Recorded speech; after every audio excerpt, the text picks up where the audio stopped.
Hey everybody, it's Chris. Real quick, thoughts and prayers out to our French friends from their attack that happened a few days ago in Paris when those little shithead terrorists went in there, gunned down gunned down and it blew up.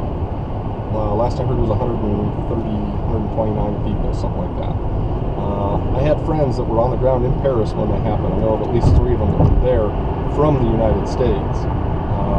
Made me nervous. They're in the security business, so made me a little worried for them, but I think they're all back safe and sound now. I know at least one is. The other 2 I'm pretty sure are back now. But it kind of made me step back and start thinking with what Strategic does. Okay, we train people. We train people most of the time with firearms. We do offer security training for your security licensing here in the state, handcuffing, pepper spray, police baton, collapsible baton stuff. We've done our zombie apocalypse survival class that kind of gears around disaster preparedness. We've offered first aid, medical classes. And stepping back, I can say I have used the majority of those skills in one way or another that we now train others on. Car accidents I've stumbled across using first aid skills. When we pulled those kids out of that river, firearm skills. I knew what my firearm was capable of. I used it to shoot out a window with the car that was underwater. Pepper spray. I pepper sprayed a lot of bad dudes. All those other skills I have used. How many of you are prepared for a terrorist attack here in the United States?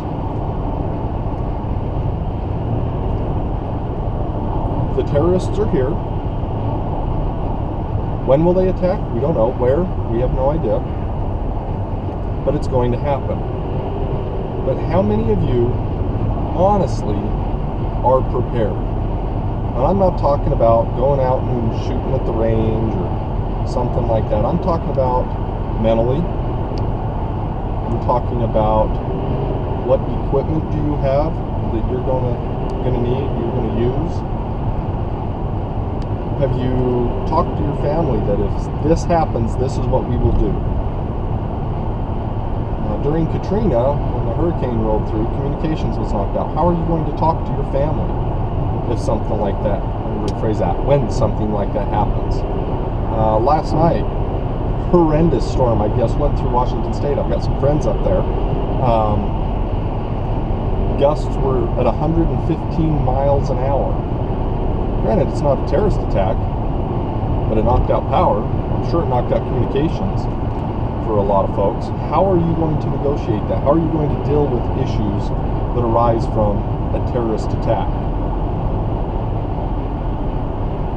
I was down in Atlanta, Georgia in 1996 when the Olympics were going on. I was off duty probably 30 minutes when the bomb went off at the Centennial Olympic Park. I remember someone come running into our dorm, yelling, a bomb just went off at the Olympic Park. We all sat up and we thought, oh shit, we're going to have to go back to work. That was the first thought on our mind. We went in there, we watched the news, watched the bomb go off. I was in the military at the time, so it was kind of our business.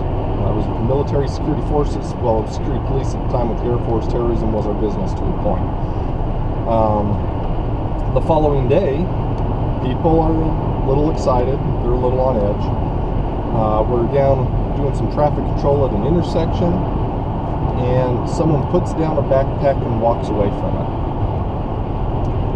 This happens just as our local Channel 4 news station is coming up to interview us because we were from Utah. They wanted to interview local Utah security people or something like that. I don't know what the hell it was. They come walking up just as this happens, and I remember myself and my sergeant, I think I was a 2-striper at the time, maybe 1, I'm not sure. We're grabbing these barricades and picking them up and just yelling at people to get back. We're trying to make somewhat of a cordon around this backpack. Long story short, some dipshit just put it down, walked away from it for a second so we could go get a picture or something.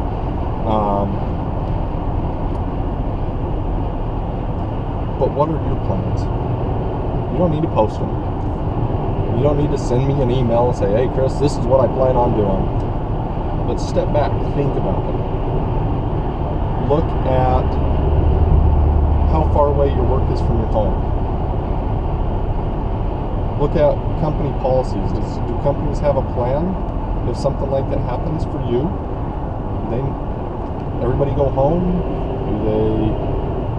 If you're stuck at your office, do they have some food and water for you, some first aid supplies?